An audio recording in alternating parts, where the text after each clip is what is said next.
అంతరంగ తరంగాలు, ఆనందలహరులు, భగవంతునికి భక్తునికి ఉన్న దివ్యానుబంధాన్ని అభివర్ణించే అనుభవాల సుమమాల.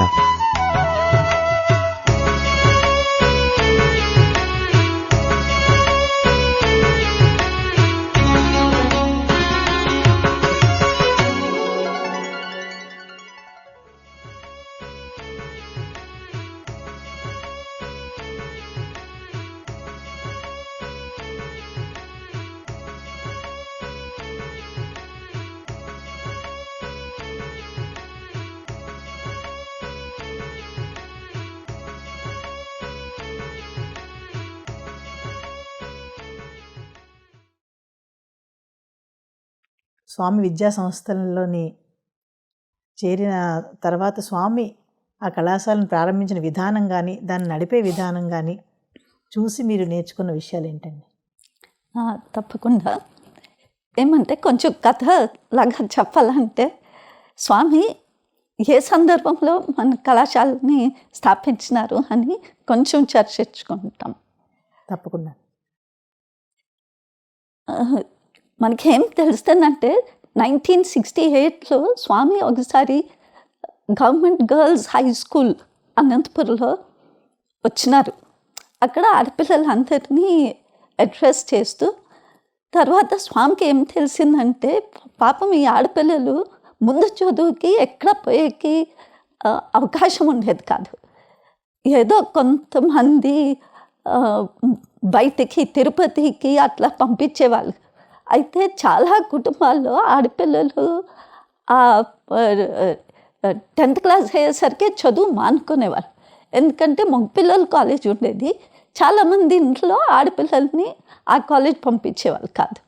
అప్పుడు స్వామి అనుకున్నారు, ఈ ఆడపిల్లలకి ముందు చదువు ఉండాలా, ఆడపిల్లలు బాగుంటేనే దేశం బాగుంటుంది అనేసి అప్పుడు అనుకొని స్వామి ఒక ఫుల్ ఆడపిల్లలకే ఒక కాలేజ్ పెట్టాలా అనేసి స్వామి ఒక నిర్ణయం తీసుకున్నారు. తొందరలోనే అందరికీ చెప్పి మన కళాశాల అనేది టౌన్లో ఒక చిన్న మున్సిపల్ హై స్కూల్లో ఆరంభించినారంట స్వామి. స్వామి ఉద్దేశం ఏమంటే, ఫస్ట్ ఇప్పుడు మనం 4 ఇన్స్టిట్యూషన్స్ ఉన్నాయి మన యూనివర్సిటీకి. ఒకటేమో వైట్ ఫీల్డ్లో ఉంది, ఒక ప్రశాంతి నిలయంలో, ఇంకోటి ముద్దనహళ్ళిలో. ఈ 3 మెన్స్ క్యాంపస్. మన ఆడపిల్లల క్యాంపస్ అనంతపూర్లో. అయితే ఇది ఫస్ట్ అనంతపూర్ క్యాంపస్ పెట్టింది అది ఆడపిల్లలకి. స్వామి అభిప్రాయం ఏమంటే, మన ఆడపిల్లలకి మంచి విద్యాబోధన ఉంటే రాను రాను వాళ్ళు తల్లిగా తయారయ్యి వాళ్ళు మళ్ళీ కుటుంబం వాళ్ళ పిల్లల్ని అందరినీ ఒక చక్కటి మార్గంలో పెట్టినారంటే దేశంకి అది ఎంతో మహాభాగ్యం, ఎంతో హెల్ప్ చేస్తుంది అనేసి స్వామికి ఒక ఘట్టమైన విశ్వాసం.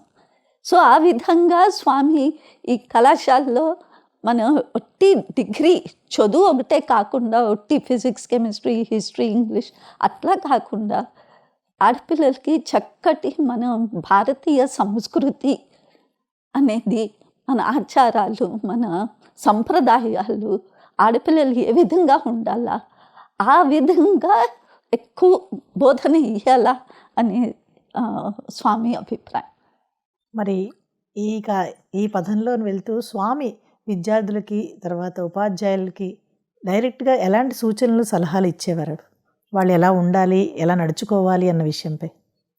స్వామి కాలేజ్కి వచ్చినప్పుడు ఎన్నోసార్లు ఒక కాలేజ్ అయినాక అయితే చిన్న గ్రూప్స్లో లైబ్రరీలో కానీ, స్వామి కాలేజ్ లాన్స్లో కానీ, హాస్టల్లో కానీ, లేదంటే ఆడిటోరియంలో డిస్కోర్సెస్ ద్వారా ఎక్కువ మాటలు పిల్లలకి ఏం చెప్పేవాళ్ళు అంటే, నేను మీకు ఇక్కడ ఒక డిగ్రీ అనేది ఒక వెన్నముద్ద చూపించి కృష్ణుని ఏ విధంగా యశోద దగ్గర తెప్పించుకుంటుందో ఆ విధంగా మీకు ఒక డిగ్రీ ఒకటి చూపించి మిమ్మల్ని అందరినీ ఇక్కడ తీసుకొని వచ్చినాను. బట్ ఈ డిగ్రీతో పాటు మీకు ఈ ఆత్మబోధన అనేది ఉండాల. ఆ ఆత్మబోధన ఉంటే, మీకు ఒక మంచి స్పిరిచువల్ నాలెడ్జ్ ఉంటే, మీరు ఎప్పటికీ జయిస్తారు మీ జీవితంలో. సో ఈ విధంగా ఒక భారతీయ సంస్కృతి అనేది స్వామికి చాలా ప్రియంగా ఉండేది. అప్పుడు ఆడపిల్ల ఏ విధంగా ఉండాలా, మన పౌరాణికం నుంచి అంతా కథలు అంతా చెప్పి ఆడపిల్లని నడకడ ఎట్లా ఉండాలా, మెల్లగా మాట్లాడాలా, గట్టగట్టగా మాట్లాడకూడదు, ఆడపిల్లలు నవ్వుతే మెల్లగా నవ్వాలా అనేది ద్రౌపది కథ చెప్పేవాళ్ళు. అడిగేవాళ్ళు పిల్లల్ని, ద్రౌపది ఆ నవ్విందంటే ఏమైంది కొనాకి అనేసి అట్లా కథలు చెప్పి, అందుకని ఆడపిల్లలకి అన్ని విధాలుగా లిమిట్స్ అనేది ఉండాలి. ఎప్పుడైతే ఒక కంట్రోల్, ఒక లిమిట్స్ ఉంటే అప్పుడు మన జీవితం అనేది ఒక సమానంగా జరుగుతుంది అని ఆ విధంగా స్వామి ఎంతో చక్కటిగా రోడ్లో పోతూ ఉంటే మనం గట్టిగా మాట్లాడి అట్లా ఇటు అటు కాకలాగా చూసి అట్లా పోకూడదు, తల ఉంచుకొని మన పని ఎంతో అంతే చూసుకొని మనం చేసుకొని రావాలా. ఆ విధంగా అంతా ఎంతో. తర్వాత ఇంకోటి ముఖ్యమైన విషయం స్వామి చెప్పేది ఏమంటే కట్టు, బొట్టు, జుట్టు. దీనిపైన స్వామి చాలా ప్రాముఖ్యం ఇచ్చేవాళ్ళు. ఏమంటే ఆడపిల్లలకి డ్రెస్సింగ్ అనేది ఎంత ఇంపార్టెంట్, ఏ విధంగా మనం ఆచరణలో మోడెస్ట్గా ఉండాలా. తర్వాత బొట్టు అనేది మనం సంప్రదాయము, దాన్ని మనం పెట్టుకునేది ఒకలాగా కంపల్సరీ లాగా చేసినారు. ఎందుకంటే అది మన భారతీయ సంస్కృతి. తర్వాత జుట్టు కోసం స్వామి అనేవాళ్ళు, ఈ కాలంలో ఫ్యాషన్ అయిపోయింది జుట్టు ఇడుచుకొని అట్లా పోయేది. అట్లా ఉంటే ఎట్లాగా మీరు భూతాల్లాగా, దయ్యాల్లాగా ఉంటారు అనేసి స్వామి చెప్పుకొని చాలా నవ్విచ్చేవాళ్ళు.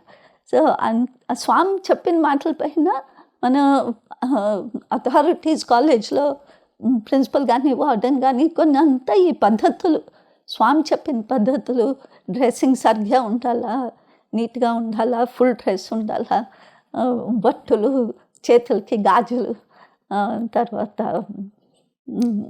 జడ వేసుకొని ఉండాలా, ఈ పోనీ టైల్స్, జడ బాబ్ కట్టు, అట్లాంటివన్నీ ఇంకా మా హాస్టల్స్లో, మా కాలేజెస్లో అలౌడ్ లేదు.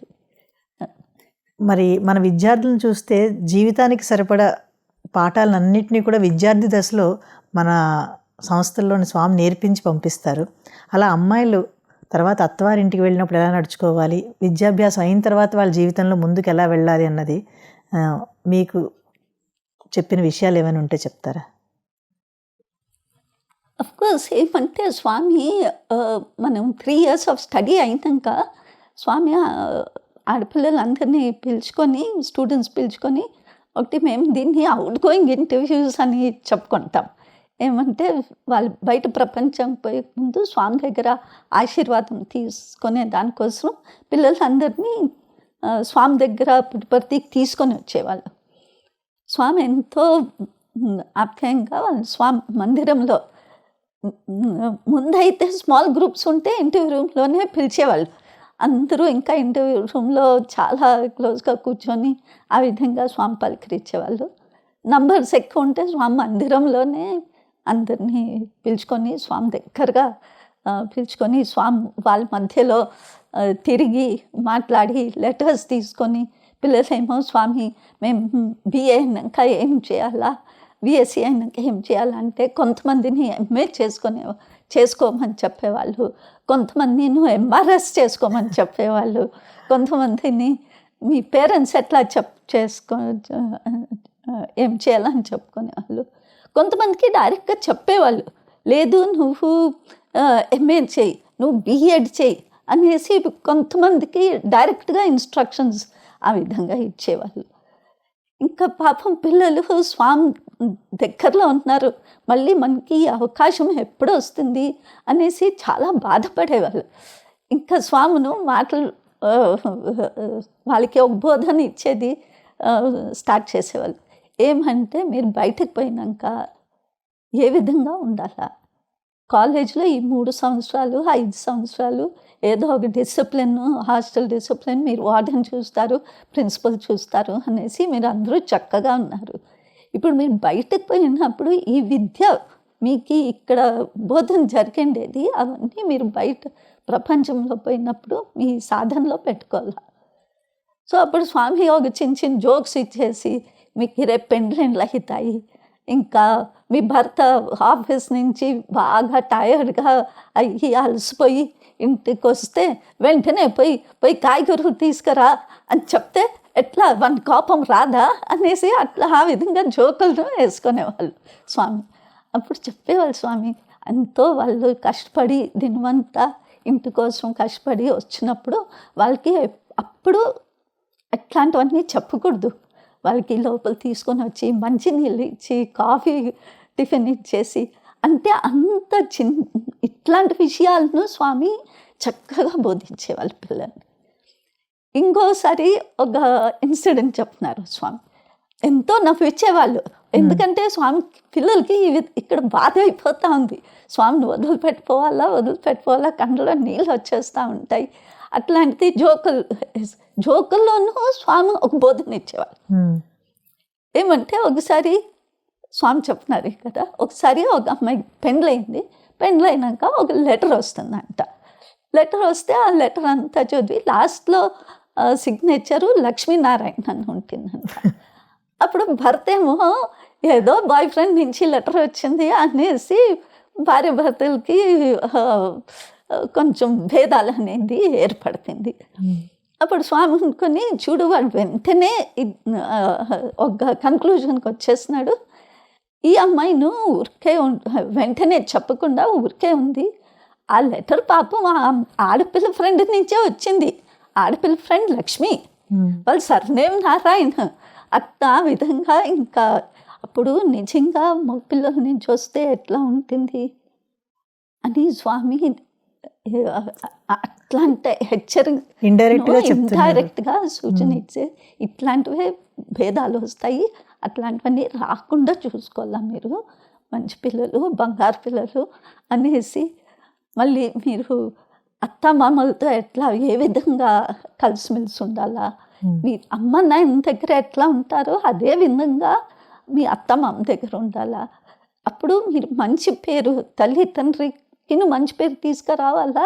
ఇక్కడ అత్తమామ ఎంత బాగా చూసుకుంటా ఉంది మా కోడలు అని అట్లా మంచి పేరు తీసుకురావాలా. ఇదంతా చేసేకి ఒక మంచి ఓర్పు ఉండాలా, సహనశీలత ఉండాలా అనేసి ఎంతో చక్కగా స్వామి బోధించేవాళ్ళు పిల్లల్ని. ఈ సందర్భంగా ఇంకో మాట, ఆల్మోస్ట్ ఇది లాస్ట్ 2008-2009 ఇంటర్వ్యూస్లో స్వామి ఈ విధంగా స్టూడెంట్స్ని బోధిస్తున్నప్పుడు స్వామి చాలా క్లియర్గా అన్నారు. నాకు ఎంత కళ్ళు కట్టినట్టుందంటే ఈ రోజుకి స్వామి చెయ్యి ఇట్లా పెట్టుకొని అన్నారు, నా అభిప్రాయము మీరు చదువు తప్పకుండా ఉండాలి, బాగా చదువుకోవాలి, అయితే అవసరం ఉంటేనే ఉద్యోగం చేయాలి. ఎంత వివరంగా చెప్పినారంటే భర్తకి ఎంత వస్తుందో జీతము అది చూసుకొని మీరు దాంట్లో సంసారం జరిపేలాగా చూసుకుంటే అందరికీ బాగుంటుంది. పిల్లలు స్కూల్ నుంచి వచ్చినప్పుడు తల్లి ఇంట్లో ఉంటుంది, భర్త ఆఫీస్ నుంచి వచ్చినప్పుడు భార్య ఇంట్లో ఉంటుంది. ఈ కాలంలో ఏమైపోయింది, భార్య భర్త ఇద్దరు పనికి వెళ్ళిపోతారు, పిల్లలకి ఎవరు చదువు చెప్తారు, ఎవరు పాఠాలు చెప్తారు. ఆ విధంగా చెప్పి మళ్ళీ స్వామి ఎంత బాగా చెప్తున్నారంటే అవసరం ఉంటే తప్పకుండా చేయొచ్చు, అది సందర్భం వల్ల. అయితే అవసరం లేకుండా ఉంటే ఇంట్లో ఉండి సంసారం చూసుకొని అదే ఒక పెద్ద ఉద్యోగం, అదే ఒక మంచి మన సమాజానికే ఎంతో బాగుంటుంది అనేసి స్వామి బోధించినారు. ఒక సందర్భంలో నేను మామూలుగా మా స్టూడెంట్స్ అందరికీ చెప్తాను. ఒకసారి అంటే కుల్వంత్ హాల్ ఇంకా లేదనమాట. ఆ రోజుల్లో ఇసుకలో కూర్చునేవాళ్ళు. స్వామి మధ్యాహ్నం 3 గంటలకి అట్లా దర్శనంకి వచ్చేవాళ్ళు. మేము పరిగెత్తి వచ్చి అక్కడ ఇసుకలో లైన్గా కూర్చుంటే ఒకరోజు స్వామి నేరుగా నా దగ్గరకు వచ్చినారు. వస్తే వచ్చిన వెంటనే నీ భర్త ఎక్కడా అని అడిగినారు. నేను వెంటనే స్వామి తన వాళ్ళ అమ్మాయిని ఆయన చూసేకి గుంతకలిపోయినారు స్వామి అనేసి అన్నాను.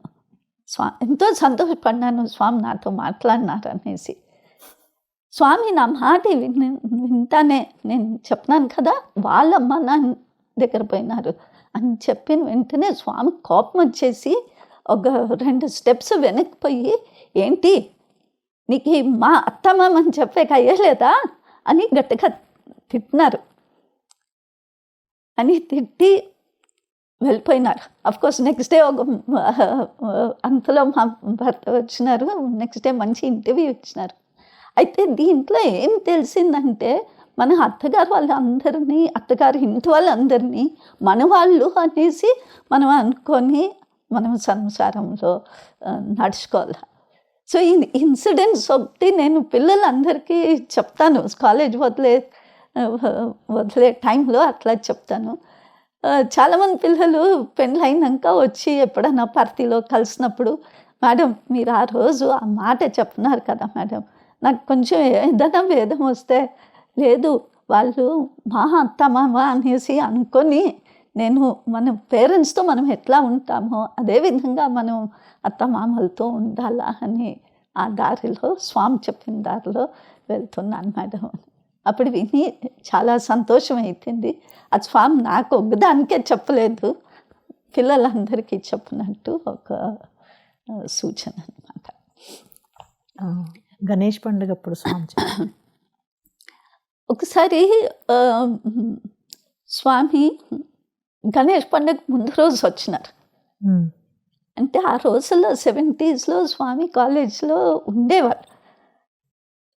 కొన్ని రోజులు, 2 రోజులు, 4 రోజులు అట్లా ఉండేవాళ్ళు. సో పండగకి ముందు రోజు కాలేజ్ అప్పుడే తెలిసింది స్వామి సాయంత్రం వస్తున్నారు అని. ఏమంటే మా ఇంట్లో మా అత్తగారు మామగారు గుంతకల్లో ఉండేవాళ్ళు, పెద్దవాళ్ళు. మా అత్తగారికి అంత ఆరోగ్యం బాగుండేది కాదు. సో అదొక అలవాటు. ఏమంటే ప్రతి ఒక్క పండగకి మేము గుంతకల్ పోవాలా, అక్కడ మేము వాళ్ళ పెద్దవాళ్ళతో కలిసి పండుగ చేసుకోవాలా అనేసి ఒక అలవాటు ఉండేది. ఏమంటే మేము ఒకరే దగ్గర ఉండేవాళ్ళు అట్లా. ఇప్పుడు స్వామి వస్తున్నారు కదా, స్వామిని వదిలిపెట్టి ఎట్లా పోయేది అనేసి ఒక పెద్ద ప్రశ్న. ఎంత డైలమా అయిపోయిందంటే, ఒక పక్క స్వామి, ఒక పక్క మా అత్తగారు మామగారు. అని ఏమంటే ఇంటికి పోయి మళ్ళీ మా హస్బెండ్ ఆఫీస్ నుంచి వచ్చినాక ఇట్లా స్వామి వస్తున్నారు, స్వామి దర్శనం చేసుకుంటాం ఫస్ట్ అనేసి ఇంకా రోజు సాయంత్రం ట్రైన్ తీసుకోకుండా కాలేజ్కి వచ్చినాం. కాలేజ్ వస్తేనే మళ్ళీ స్వామి వచ్చినారు.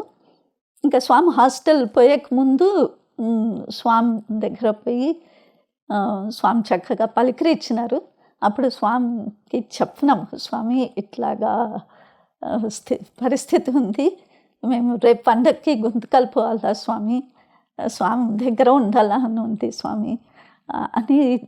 ఇంకా ఏం చేయాలని చెప్పేక ముందే స్వామి తప్పకుండా వెళ్ళరండి, మీరు అక్కడ పోయి అక్కడ చక్కగా పెద్దవాళ్ళతో పండగ చేసుకొని రండి అనేసి మంచి పాద నమస్కారం ఇచ్చి ఆశీర్వాదం ఇచ్చి పంపించినారు.